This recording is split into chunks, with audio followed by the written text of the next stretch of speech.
It's the end of the month. You open your banking app. You made decent money this month, maybe even good money, and somehow there's barely anything left. You're not buying yachts. You're not gambling. You're just living. And still, the number stares back at you like an insult. Here's what nobody will tell you. The average person earning $5,000 a month will pull in over $1.2 million across just 20 working years, and most arrive at retirement with less than $90,000 saved. That's not bad luck. That's not laziness. That is a system working exactly as designed, and you are the product. Society sold you one story about money. Work hard, spend what you earn, save whatever's left.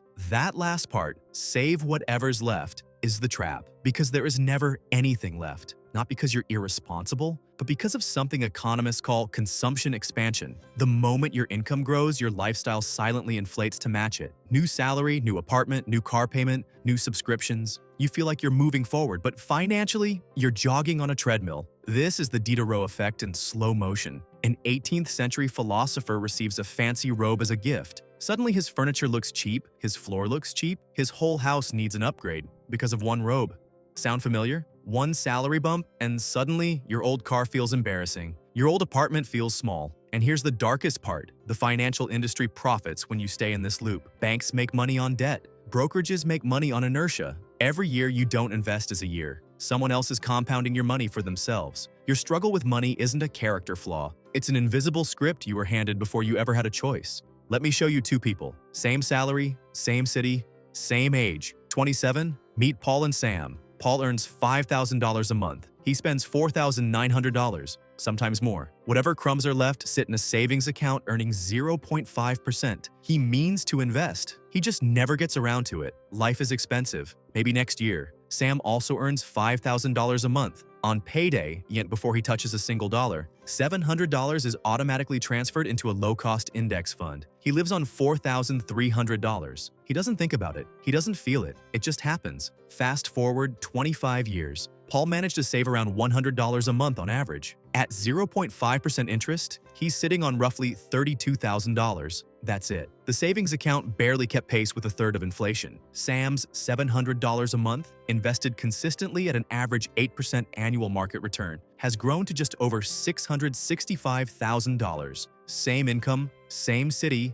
same era. The only difference? Sam automated one decision once. Paul kept saying next month for 25 years. Now translate that into what actually matters. Sam's $665,000 at a conservative 4% withdrawal rate generates around $26,000 a year without touching the principal. That's over $2,200 a month, every month, without working a single hour for it. Paul's $32,000? At that same rate, it's gone in under 14 months. That $700 a month wasn't just money. Every contribution was Sam purchasing future freedom. Every month Paul skipped was another hour of his future self handed to an employer indefinitely. This is not about being rich. This is about not being owned. So how do you become Sam? Not with willpower, not with a color-coded spreadsheet, with architecture. Step 1, the Payday Redirect. Set up an automatic transfer to fire on the exact day you get paid, before the money touches your spending account. Start at 10% of your take-home if $700 feels like too much. The rule is simple. Pay your future self first. Everyone else gets what remains. Step 2. Use the laziness principle. The best investment strategy is the one you never have to actively manage. Open a brokerage account, Fidelity, Vanguard, Schwab, and schedule automatic recurring purchases into a total market index fund. You are not picking stocks. You are buying the entire economy at low cost and stepping away. Let compounding do the work you're not doing. Step 3. Freeze your lifestyle for 1 year. You get a raise? The raise goes straight to the automated transfer. Not to a bigger apartment, not to a newer car. The lifestyle you afford today is the lifestyle you afford next year. This one rule alone puts you ahead of the vast majority of people who will ever read a personal finance book.